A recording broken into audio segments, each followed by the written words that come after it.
Hello, welcome to Sua Sports Psychology. I'm Justin Sua here, answering a question that I received via email a little bit ago, actually a couple days ago. The question is from a volleyball coach. Now, he coaches a 17-year-old girls volleyball team, and he speaks very highly of them. He tells me that they're very well developed and they're starting to come into their own individually. However, in terms of the team, they still haven't found their niche.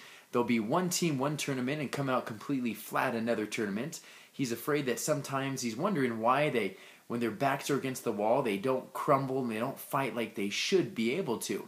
And he has asked that I make a video so that his team could actually watch this. And so this particular video is dedicated to that volleyball team, that special volleyball team. However, I don't care if you play volleyball or if you play badminton or figure skater or golf.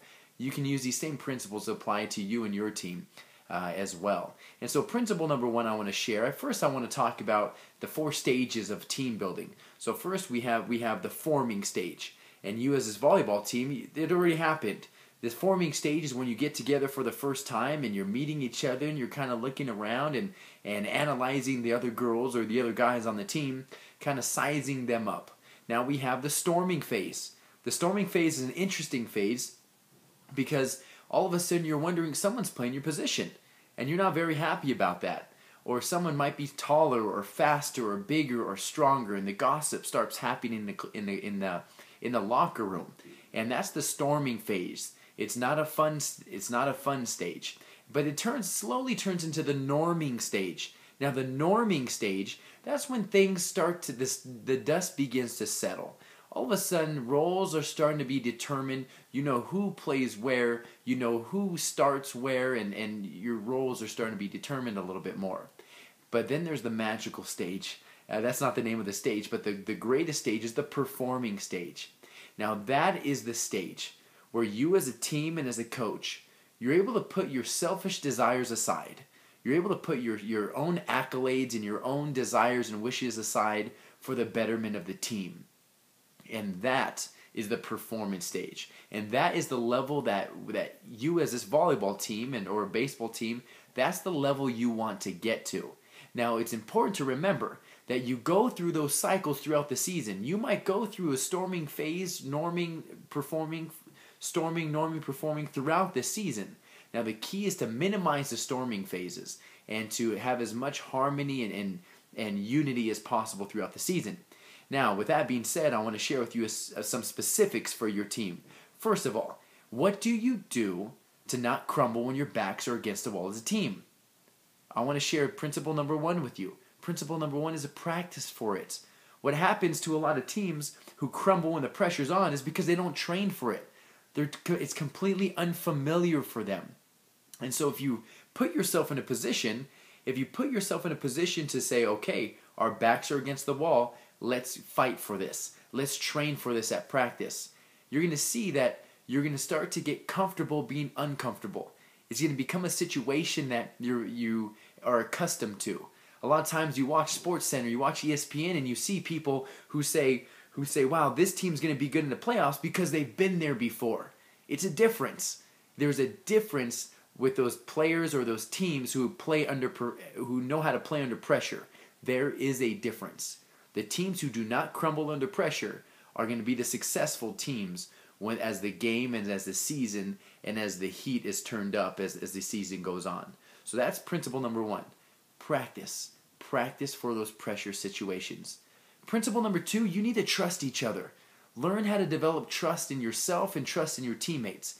And one of the best ways to develop trust in yourself and in your teammates is to remember this principle. It's not where you play, but how. It's not where you play, but how. I don't care if you're an outside hitter or a setter or whatever. Do what you do the best that you can because your role matters. When you're a 17-year-old club volleyball player, your position matters. There are no more, the time is over where one person's more important than the other, one position's more important than the other. This is where you have to learn that the collective, you as a team, is vital. And your attitude is vital to the success of your team. Now, these are some principles I want to share with you. And the last principle I want to share with you is crucial. Elite teams do this, elite individuals do this. Make sure you don't become satisfied with a victory. What happens a lot of times is victory and streaks, they mask weaknesses. They mask your weaknesses. Or in other words, when you win, or if you win a tournament or are successful, you say, oh, that's great. Yeah, we had a few things, but let's brush those under the rug a little bit. We won't talk about those because we won. So we don't need to talk about the negative aspects. And that is that's a recipe for disaster in the future.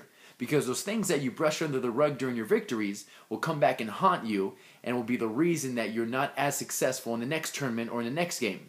So when you're successful, remember this. Stop and look and try to break down. You as a coach, you remember this. Why was I successful? What did we do right? What could we improve on? By breaking down your successes and analyzing and seeing what you did right, and not just sweeping your weaknesses under the rug, what you're going to be able to do is create consistency.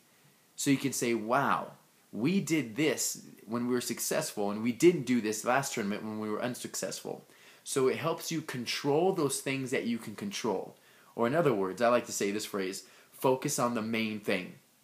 And the phrase is, the main thing is to keep the main thing the main thing. And what's the main thing? The things that you can control. So I hope you, coach, who requested that I make this video for your team, that you appreciate that you can use these things, use these principles to share with your team. And you volleyball girls, if you're watching this, best of luck to you in this upcoming season, and hope you're able to apply some of these things. Go get them, have fun performing, and make sure you do things on purpose with purpose. I'm Justin Sua. Thanks for joining me on this video blog.